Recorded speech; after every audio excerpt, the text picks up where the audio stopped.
네, 수학 탐정입니다. 이번에는 제가 이렇게 가상 배경으로 어, 수학 공부할 때 떻게 하면 효과적인지 이 배경 마음에 드시나요? 자, 제가 폼안안에다가 역시 어, 설문조사를 했어요. 꾸준하게 공부하는 것이 좋은지 아니면은 충격요법 아니면은 균형적으로 하는 것이 좋은지 음, 결과를 보시죠. 학생들은 이게 대부분은 꾸준히 공부하는 것이 좋다. 여기에 투표를 해줬고요. 그리고 두 번째로 벼락 공부 있죠. 빡세게 하는 거. 그게 두 번째로 많았고요. 그리고 세 번째 제가 원래 바랬던 이 항목이 생각보다는 적었습니다. 자, 여러분 생각은 어떠신가요? 자, 그래서 이 글을 제가 쓴 글을 쭉 내려 보겠습니다. 첫 번째, 좀 충격을 줘서 공부하는 이런 방법은 이제 장기적인 관점에서는 제가 추천드리지 않다라고 했습니다. 자, 그 이유는 이 뇌파라는 것이 있어요.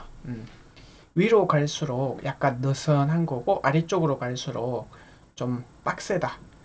한눈에 봐도 약간 좀 느린 느낌이 나죠. 그리고 밑으로 내려갈수록 그러니까 에너지를 많이 쓴다.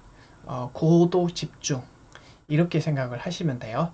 그리고 이 뇌파에 관련된 알파, 세타, 알파 그리고 베타, 고베타로 이렇게 내려가잖아요. 특징들이 있습니다. 자, 한눈에 봐도 저 위로 갈수록 어때 보이나요? 위로 갈수록 좀 휴식을 취한다 이런 느낌이 들고 아래쪽으로 내려갈수록 좀 에너지를 많이 쓴다 이런 느낌이 든다는 것을 알 수 있습니다. 자, 그래서 벼락처럼 수학 공부를 하면 당연히 그 집중도가 확 올라가기 때문에 무조건 좋다 이렇게 생각하기 쉬운데 그게 아니라 이게 뭐든지 다 그렇잖아요. 과하면은 모자란 것만 못하다. 자, 그런 얘기입니다. 그래서 너무 이 고베타를 많이 쓰면 보세요. 집중, 불안, 긴장, 스트레스, 과잉 행동. 자, 이래서 판단이 흐려지고 잦은 실수가 나온다. 이게 제가 하고 싶은 말이었습니다. 자, 그러면 두 번째. 음, 꾸준히 여유 있게 대부분의 학생들이 선택한 이 항목에 대해서 당연히 그렇게 해야 되지 않나. 물론 그 첫 번째 방금 벼락 때리기 있죠. 이런 공부보다는 좀 안정적이라고 할 수 있습니다. 자, 근데 이거는 단점이 뭐냐면 그러니까 너무 편안하다. 너무 편안하면 델타파, 즉 잠자는 상태, 좀 뭔가 느슨한 상태가 되기 쉽다는 거죠. 이런 상태에 노출되기 쉽다는 겁니다. 그래서 이걸 유튜브에서 한번 찾아봤어요.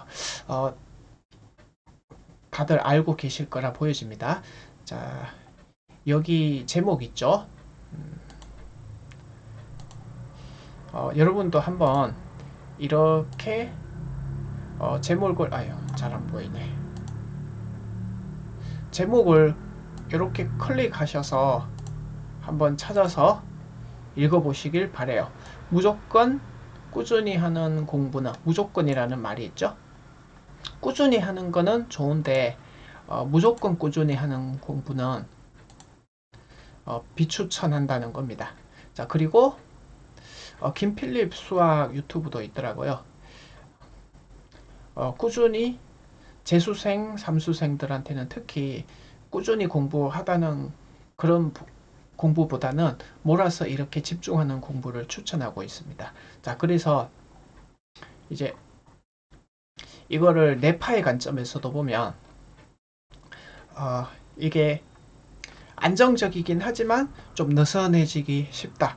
그래서 이제 고난이도 문제를 풀 때는 그러니까 이런 그 꾸준히 여유 있게만 공부하는 것이 최선이 아니다라는 거죠.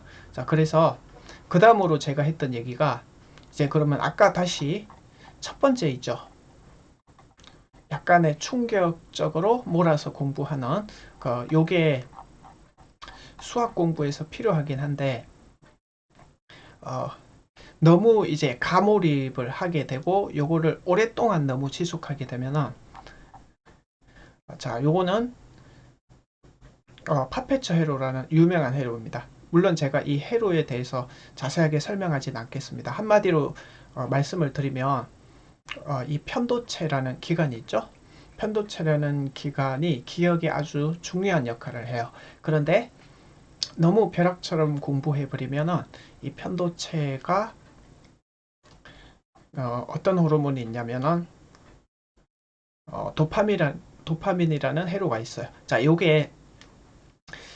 요거는 직접 클릭하고 읽어보세요. 자, 두 가지 회로가 있거든요.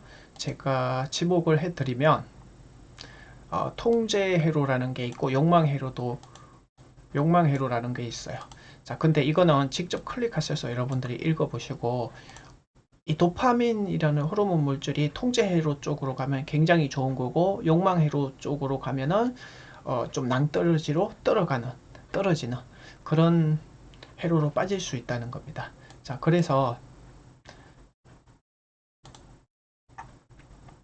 제가 말씀을 해드리고 싶은 것은 이런 벼락 공부 같은 거는 그 상위권들 있죠? 주로 상위권들한테 좀 맞는 공부법이에요. 근데 이거 평범한 학생들이 요 공부를 하게 되면 악영향이 있다. 자, 그런 얘기를 제가 한 겁니다. 자, 그래서 공부를 하다가 자꾸 옆길로 샌다.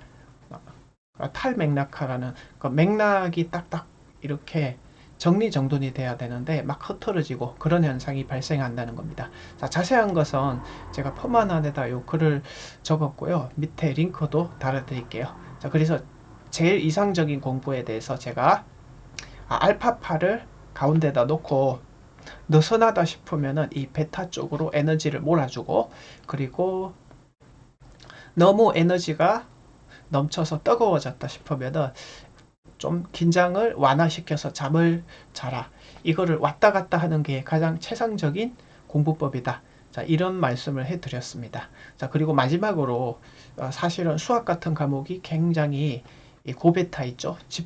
초고밀도 집중력, 고베타가 필요한데 너무 뜨거워지면은 잠을 많이 자야 돼요. 그만큼 집중을 많이 했기 때문에 그만큼 휴식량도 커야 된다. 에너지 보존 법칙이라는 제가 표현을 썼습니다.